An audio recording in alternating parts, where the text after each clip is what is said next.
I'm one of 5 MPs who've been sanctioned for just doing my job and standing up in Parliament to point out the human rights abuses by China, then they want to cause trouble, and they sort of did. So I got stuck in arrivals for 7 hours, and then bunged on a plane out, and I never got to see Djibouti, which was a shame. An MP and a member of the Home Affairs Committee has revealed he was detained and deported this month by an East African country with close ties to the Chinese state.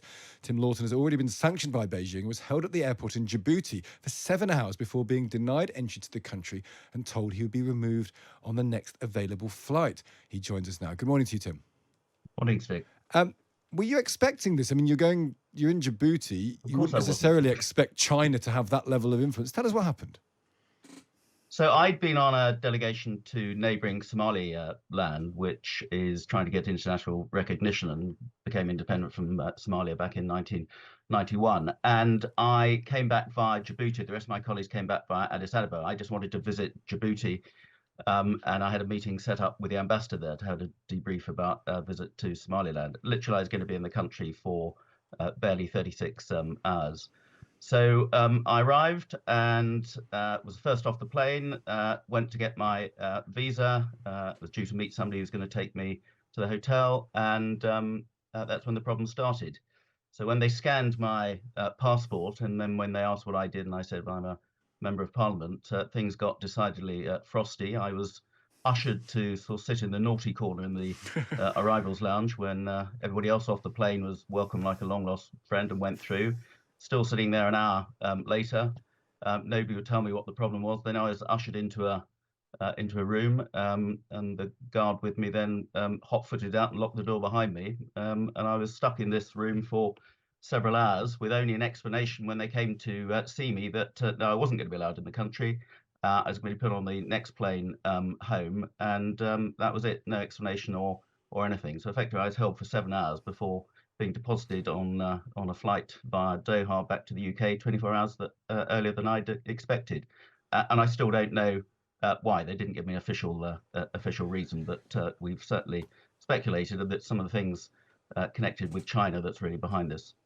And that would show, I mean, we often talk about Chinese imperialism on this program, which is a different type of imperialism. It's kind of an economic imperialism. They invest in these countries all around the world, especially in Africa. We heard about the Solomon Islands or somewhere else a couple of weeks ago. And presumably that gives them influence. So I guess the question is, do you believe that China says to a place like Djibouti, we'll build your roads, but you have to do our bidding?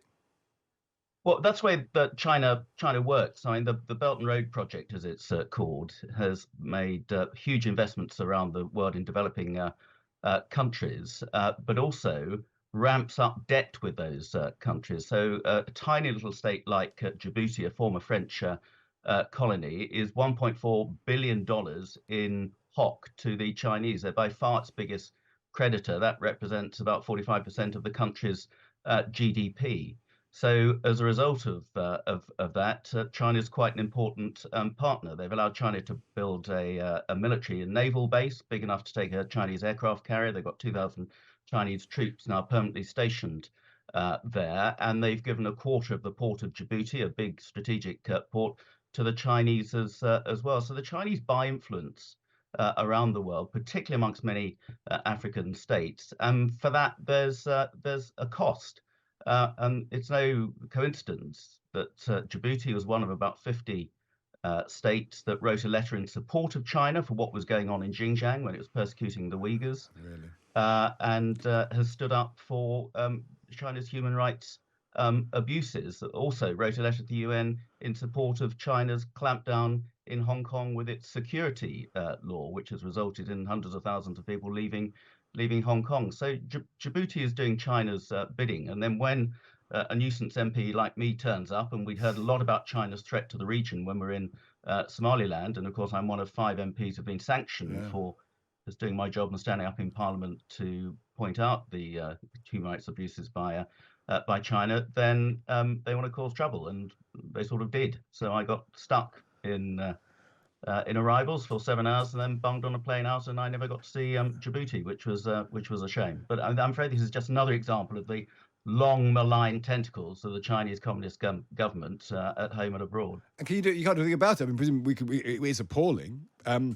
But it is a reality that these countries are selling their soul to China for perhaps understandable reasons when it comes to investment. There's nothing can be done about it, though, is it? China have got the influence, and that's just the way the world now works. Well, we've got to do something about it, and those of us in Parliament have been banging on about this for some time. It's 3 years now since we were sanctioned. We remain sanctioned, but we have been able to influence legislation in the UK so that the UK government now does not allow Chinese companies to get involved in some of our important and security sensitive infrastructure projects. We've now got further exposés on the influence that China has in our university campuses and some of the research projects going on there, again in sensitive areas like defence and communications. And of course, China manufactures many of the devices we use in the West that connect with the internet as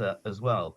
And China also owns or controls 104 ports around the world. So they also control the way that stuff travels. That's essential to our daily lives. You know, they're smart, but the West has got to wake up to this. China is a severe, significant security threat to the West, and this one tiny example is just another case how far their tentacles extend. Just before you go, Tim, we're just talking about Hamza Yousaf maybe resigning today. There'll be a vote of no confidence in the government on Wednesday. Do you think the Scottish Tories want an election in Scotland? That might not be the best time with where we are in the electoral fate of the Scottish Tory party to have an election pretty soon. Well, Edinburgh's a far flung from Djibouti, but no, we've put down our own motion of no confidence in Hamza Yousaf himself, because I think he's completely lost any credibility, and he's certainly not got a distinguished career as First Minister in Scotland, and he now needs to go, and the SNP need to sort out the governance of Scotland. It's the Labour Party who put down a no confidence motion in the government as a whole, but the real problem is with Hamza Yousaf. Obviously, I want to see a change of administration in Scotland. So you'd be happy for an election? You'd be happy to fight? Would you be happy to fight an election in Scotland? Not you personally, the party. Well, I'm not planning to go up there myself. No, not you. You get booted out. You'd be in a room before your feet touch the ground.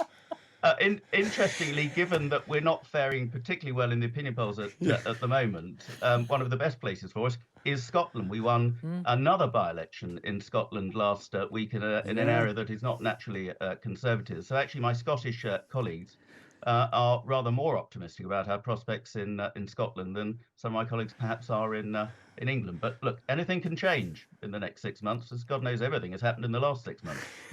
I think that's a general good rule of politics to bear in mind. Tim, good to speak to you. Thank you for joining us.